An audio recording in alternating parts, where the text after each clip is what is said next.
first started concealed carrying, I didn't carry with a round in the chamber.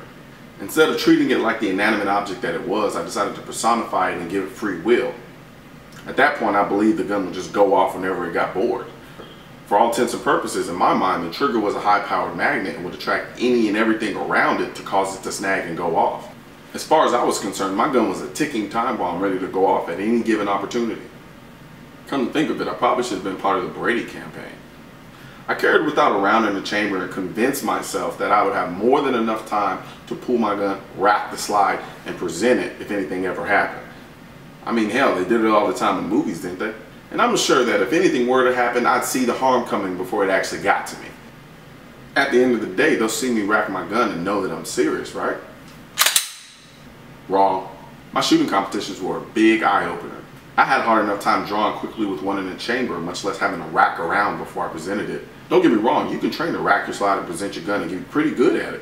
What if you don't have time to rack around in the chamber before you present your gun? What if you end up giving it a half-ass power stroke because you're so nervous and end up causing a malfunction? Get your head out of the gutter.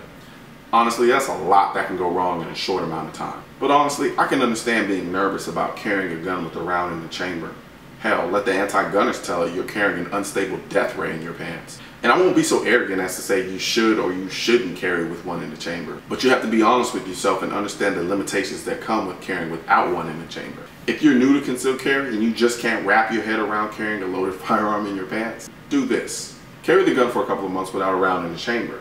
And in that time period, count how many times you've unholstered your gun and saw that your trigger had been engaged. That should give you a pretty good idea of how safe it actually is to carry with one in the chamber when you utilize a good holster.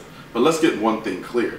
Don't ever let anyone make you feel dumb, stupid, or scary for not carrying with a round in the chamber. You'll carry with one in the chamber whenever you're good and ready to. But if you ask my advice, I'm going to tell you that I think it's more advantageous that you do carry with a round in the chamber versus not carrying with one in the chamber. But the fact that you're carrying at all puts you light years ahead of the game. Carrying concealed is a process and a journey. Don't let it overwhelm you or overthink it so much.